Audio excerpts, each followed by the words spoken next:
نحمده ونصلي ونسلم على رسوله الكريم اما بعد فاعوذ باللہ من الشیطان الرجیم بسم اللہ الرحمن الرحیم۔ محترم سامعین و ناظرین، السلام علیکم ورحمۃ اللہ وبرکاتہ۔ قمری مہینے کے آغاز اور اختتام کا مدار رویت ہلال پر ہے، خواہ یہ رویت کھلی آنکھوں سے ہو یا رصدگاہوں اور فلکیاتی آلات کی مدد سے ہو۔ لہٰذا اگر 29 تاریخ کو چاند نظر نہ آئے کسی بھی قمری مہینے کا تو 30 دن کی مدت پوری کی جائے گی اور اگلے دن سے نیا مہینہ شروع ہو جائے گا۔ حضور اقدس صلی اللہ علیہ وسلم سے رمضان المبارک کے چاند کے متعلق متعدد روایتیں منقول ہیں۔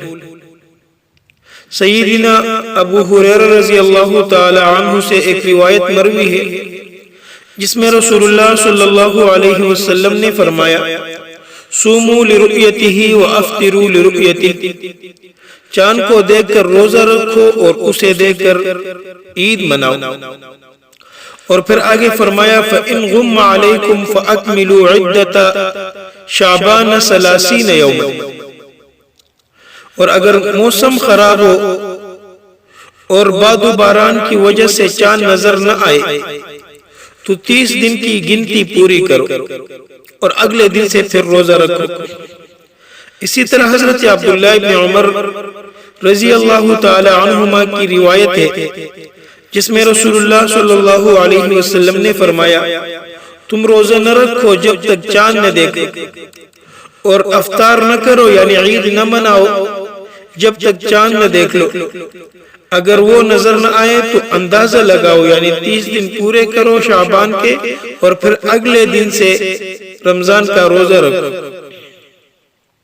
اسی طرح حضرت عائشہ صدیقہ رضی اللہ تعالی عنہا سے روایت مروی ہے جس میں آپ نے فرمایا کہ رسول اللہ صلی اللہ علیہ وسلم رمضان کا روزہ چاند دیکھ کر رکھتے تھے، اگر کسی وجہ سے چاند نظر نہ آتا تو شعبان کی گنتی 30 دن کی پوری کرتے اور پھر اگلے دن سے آپ روزہ رکھتے۔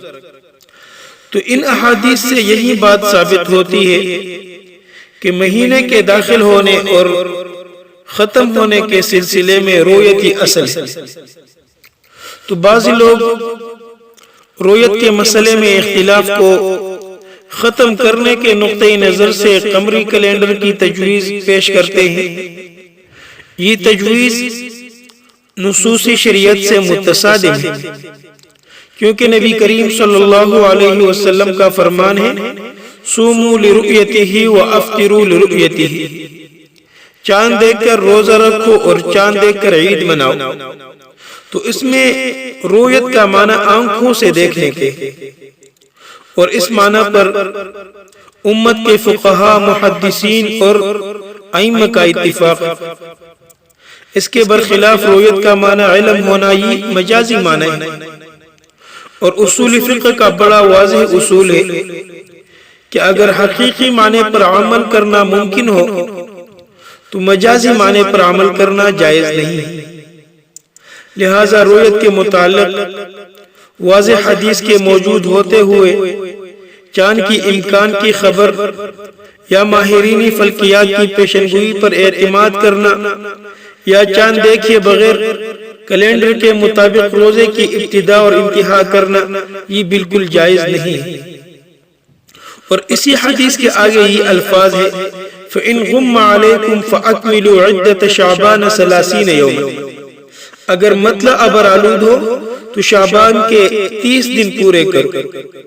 گویا چاند کا دیکھا جانا ضروری ہے، کیونکہ مطلع ابر آلود ہونے کے صورت میں یہ امکان بھی یقیناً موجود ہے کہ چاند موجود ہو لیکن نظر نہ آ سکے، لیکن امکان کو اہمیت نہیں دی گئی بلکہ رویت ہی کو اصل قرار دیا گیا ہے۔ تو اس سے اس امر کی تائید ہوتی ہے کہ محض فلکیات اور سائنسی بنیادوں پر ایسا کیلنڈر بنا کر اس کے مطابق رمضان اور عیدین کرانا یہ درست نہیں ہے۔ اور رسول اللہ صلی اللہ علیہ وسلم نے روزہ رکھنے کے سلسلے میں اور عید الفطر منانے کے سلسلے میں رؤیت ہلال کو شرط قرار دیا ہے کہ پہلے آپ چاند دیکھیں، اس کے بعد روزہ شروع کریں یا عید منائیں۔ تو چاہے کتنی ہی سائنسی ایجادات ہو جائے، کتنی ہی سائنس اپنی ترقی میں بام عروج پر پہنچ جائے، ہم نبی کریم صلی اللہ علیہ وسلم کی قائم کردہ اس ضابطۂ شرعیہ کو ختم نہیں کر سکتے۔ ہاں، یہ ضروری ہے کہ موجودہ سائنسی آلات سے ہم مدد حاصل کر سکتے ہیں۔ مثال کے طور پر ہم سائنسی تحقیق اور جدید اسباب کے ذریعے یہ جان سکتے ہیں کہ چاند کب اور کہاں نظر آئے گا، آسمان میں کتنا اونچا ہوگا اور اس کے نظر آنے کے امکانات کیا ہے۔ ہم یہ حساب بھی لگا سکتے ہیں کہ غروب آفتاب کے بعد چاند کتنی دیر تک افق پر موجود رہے گا۔ ہم سافٹ ویئرز اور سیمولیٹڈ تصاویر کی مدد سے پہلے سے یہ معلوم کر سکتے ہیں کہ نظر آنے پر چاند کی شکل کیسی ہوگی۔ پھر جب سرکاری اور غیر سرکاری رؤیت ہلال کمیٹیاں لوگوں سے چاند دیکھنے کی شہادتیں طلب کرتی ہے، یہاں پر یہ تصاویر ان کی اس طرح مدد کر سکتی ہے کہ وہ شہادت دینے والے شخص کو تصاویر دکھائے بغیر سوالات کر سکتے ہیں کہ انہوں نے کس وقت چاند دیکھا، چاند کتنا اونچا تھا، سورج کے نزدیک تھا یا دور تھا، ہلال اوپر کے جانب تھا یا ان کی نو کے پہلوں پر تھی، چاند سورج کے دائیں جانب تھا یا بائیں جانب تھا، وغیرہ۔ تو اسی طرح سوالات کر سکتے ہیں۔ ان سوالات کی مدد سے وہ غلط شہادتوں کو آسانی کے ساتھ مسترد کر سکتے ہیں، اور مرکزی رؤیت ہلال کمیٹی اسی طرح شہادتوں کی تصدیق کرتی ہے۔ تو اس طرح اس معاملے میں بھی سائنسی آلات سے ہم مدد لے سکتے ہیں، لیکن بنیاد یہی شہادت ہوگی کہ اگر لوگ چاند کو دیکھ کر گواہی دیتے ہیں کہ ہم نے چاند دیکھا ہے، تو چاند کی رؤیت اور عدمی رؤیت کا فیصلہ انہی شہادتوں کی بنیاد پر ہوگا۔ السلام علیکم ورحمۃ اللہ وبرکاتہ۔